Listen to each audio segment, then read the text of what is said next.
Well, my dear students, today I will teach you how to prepare a poster.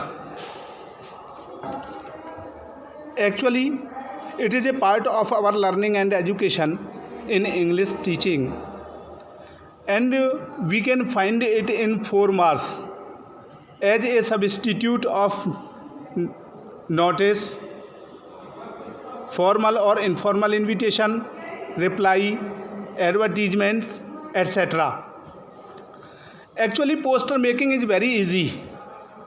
First of all, one question arises here: how do we prepare the posters?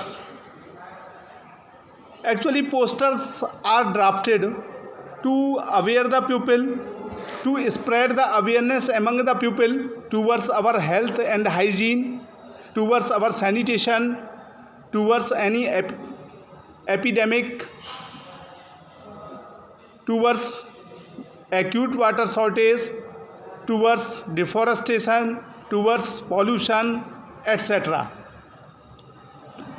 It depends on the question what kind of poster we will have to make, we will have to draft in coming examination. Today we will draft a poster in about 50 words on health and hygiene, or health is wealth.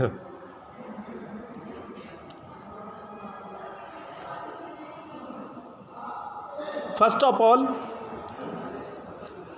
when we start poster making, create a slogan according to the topic. कहने का मतलब बेटे, जब हम poster making चालू करते हैं, poster draft करना चालू करते हैं, तो एक निश्चित फॉर्मेट में करते हैं। सबसे पहले हमको कुछ स्लोगन्स टॉपिक के अनुसार क्रिएट करने पड़ते हैं। ये क्रिएटिव राइटिंग होती है। जैसे हमने हेल्थ एंड वेल्थ का, या हेल्थ इज वेल्थ का, या हेल्थ एंड सैनिटेशन का पोस्टर ड्राफ्ट करना चाहा, तो हमने उसके अनुसार एक दो स्लोगन्स डेवलप कर लिए और सबसे पहले लिख दिए। We have to apply different kinds of writing to make our posters look beautiful. हमें तरह तरह के शैली में, तरह तरह की लेखन शैली में पोस्टर को लिखना है। कभी कर्सिव राइटिंग, कभी कैपिटल लेटर में, कभी स्टाइलिश में, कभी शॉर्ट लेटर में, ताकि पोस्टर को एक अच्छी लुक दी जा सके। We have to draft a symbol also according to the topic. जो हमारा टॉपिक होता है उसका हम कुछ सिंबल भी बना दें, बहुत अच्छा रहेगा। So far as I am concerned, I am not a painter. Even then, I have painted a hand, a healthy hand on my poster. कहने का मतलब मैं कोई बहुत आर्ट में बहुत अच्छा नहीं हूँ, लेकिन फिर भी मैंने कोशिश की है कि मैंने एक हेल्दी हैंड दिखाया है, स्वस्थ रहने का जो प्रतीक है। तो हमने एक स्लोगन बनाया, बी हेल्दी एन्जॉय लाइफ। स्वस्थ रहो, जीवन का आनंद लो। अब कुछ now we want to aware the people about the benefits of health.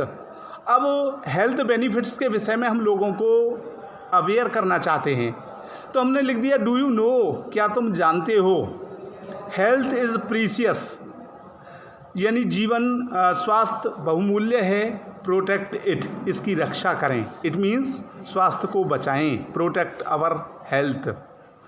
फिर सेकंड पॉइंट कह रहा है हमारा, wealth without health life is dull and nothing, यानी बिना स्वास्थ्य के हमारा जीवन बिल्कुल नीरस है अथवा कुछ भी नहीं है। थर्ड पॉइंट है, you are what you eat, तुम ऐसे हो जैसा जो कुछ तुम खाते हो, एंड हाउ यू लुक, और जैसे दिखाई देते हो। Suppose that a person is very weak and thin, then he can not be smart, he can not develop his personality. Our health is involved in our personality development also. That is why we have to maintain our health. फिर third point कह रहा है prevention is better than cure. हम लिख सकते हैं जो हमारे मस्तिष्क में आ रहा है, ये नहीं what I am writing it is only right, what you think it must be right. ये मतलब नहीं है कि टॉपिक के विषय में जो कुछ मैं लिख रहा हूँ वही सही है। ये भी बात सही है कि जो कुछ आप उसके विषय में सोचते हो और आप लिखते हो वो भी सही है। If in A given